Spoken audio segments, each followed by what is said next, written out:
Today we will start the new chapter of political and social life, that is chapter 4, democracy. So the first topic is apartheid. Apartheid was an official policy of discrimination based on skin color followed by the government of South Africa. So it was a official practices or a policy through which people were discriminated on the basis of skin color by the government which were present in the South Africa. The term apartheid means separateness or apartness in Afrikaans, a language spoken in South Africa. Due to apartheid, the rights of the majority of the dark skinned people of South Africa were curtailed. So, as the apartheid was practiced in the South Africa, and in the South Africa, the majority of the people were dark skinned people, so they were treated in a very ill mannered way. The white skinned people enjoy all the rights and privileges. So the white skinned people, they were enjoying all the rights and different types of facilities which were given by the government of South Africa, but the black people were not given the rights. The dark skinned people were denied all rights and they were made to lead separate lives. So even the you can say the dark skinned people, they were not given the basic rights, and even they were ordered to stay uh, separate, and they were not allowed to mingle with the white skinned people. There were separate neighborhoods, school, hospitals, train and buses for the whites, and even the fertile farming lands were reserved for them. The dark skinned people did not even have the right to vote. So all the different types of or you can say the people, whether they belong to you can say the two different categories, that is the white skin people and the black skin people, they have separate neighbors, school, hospitals, trains and buses, and even only the white people were given the fertile land so that they can cultivate, and even the white people, they were given the right to vote, but the dark skinned people were not given the right to vote. The policy of apartheid was widely criticized by the countries around the world. So, as the policy of apartheid was spreading in a very vast, or you can say in a very huge way, or it was almost covering the whole South Africa and the nearby countries. So all the countries around the world started criticizing about the policy of apartheid. Many countries served all contacts with South Africa, and it was forced to withdraw from many international organizations. So even many countries, they say that they will cut off all the connection with the South Africa, and even many international organizations withdraw their um investment from the South Africa. In South Africa, the fight against apartheid was led by the African National Congress. So, who led the foundation against the practice of the apartheid in South Africa? It was an organization or a party known as the African National Congress, that is ANC. In 1964, the leaders of the ANC, that is the Nelson Mandela, was jailed for his non-violent anti-government activities. So the leader of the ANC, that is the Nelson Mandela, was put in the jail because he was fighting against the practice of apartheid. Okay, and as he was against the government order, he was imprisoned. After a long struggle, apartheid was finally abolished in 1990s when the South African government released Mandela from prison after 27 years.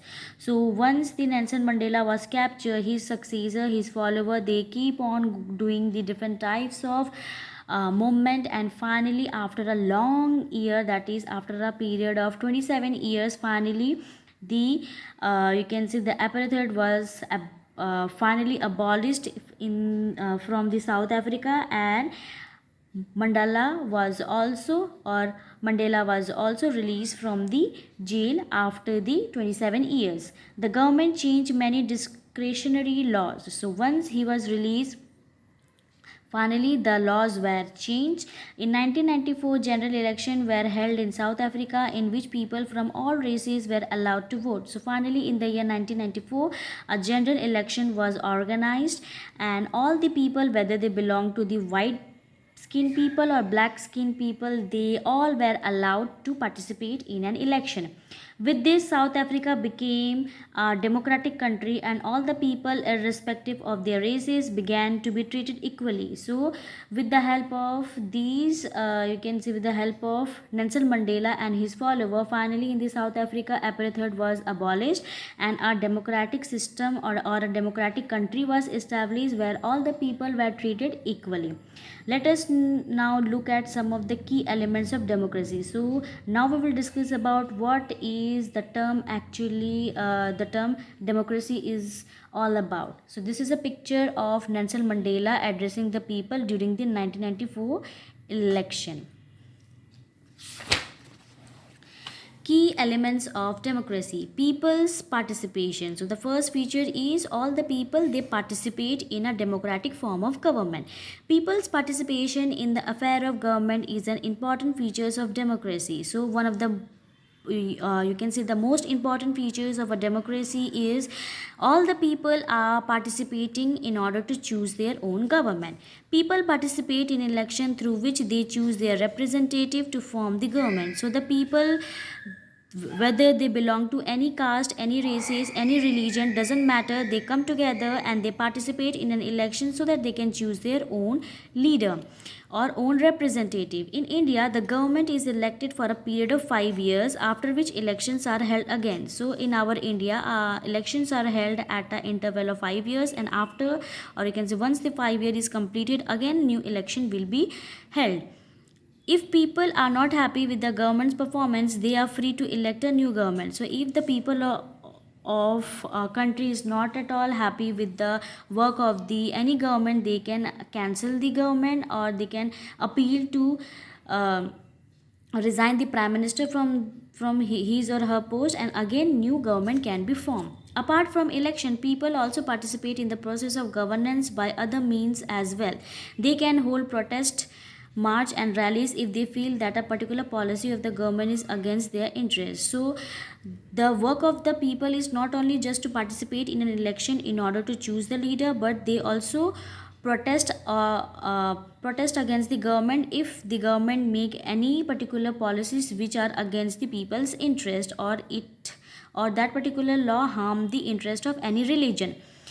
People also protest by distributing pamphlets, holding meetings and rallies, performing street plays and drama. So not only they are marching or they are protesting in the form of rallies, but also they distribute pamphlets, they conduct different types of meetings and rallies, and even they perform different types of plays and drama so that they can educate the people about the different types of policies which are made by the government, which are harming their interest, or which are harming their culture.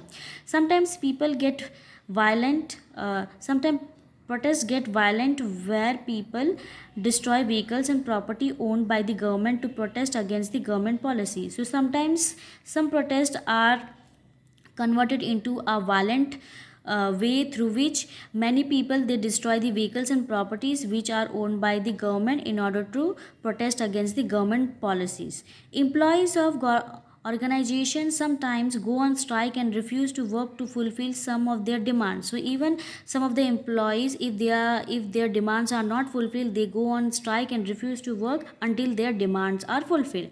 Signature campaigns are also a form of protest where people collect signature on a particular issue and submit them to the government in the form of a mass appeal. So if in any organization or a group of people, they are not satisfied with the government, they can even sign their signature, as all the people will come together and they will sign in a piece of paper and give that particular letter to the government as a mass appeal.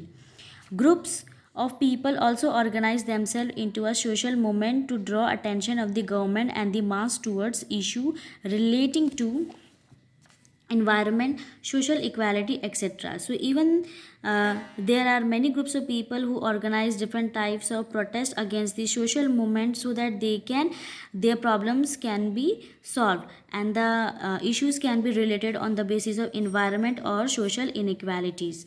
The Narmada Bachao Andolan and Chipko movement are some example of social movements. So these are the two important social movements which were practiced in India in order to protect our environment. Media plays an important role in ensuring people's participation. So in a democratic form of government or a democratic form of country, media plays an important role in order to help the people to participate. Newspaper, television channels and radio report highlights important issues to keep people informed about the various development and issues of key concern. So with the help of newspaper, television and radio, people can get to know about the different types of activities which were done by the Indian government, and they can get proper knowledge about any issues. They try to be impartial in their views so that people are able to form their own opinion and judgment. So the media, they try to show both the positive and negative aspect of any issue so that the people of that particular country can make their own form, and they can finally judge accordingly, and finally they give their valuable votes to the respective political parties. Media sometimes organizes groups discussion among citizens to know their opinion on a particular issue. So even sometimes media, they sometimes call the different types of groups in order to discuss about or in order to know about their opinion on a particular issues which are currently occurring in that particular country. Sometimes questionnaires where with various questions are circulated among the people. So sometimes different types of questions are made so that they can distribute that particular questions to the public, and they can get the valuable important information from the public that what they are thinking about that particular issues.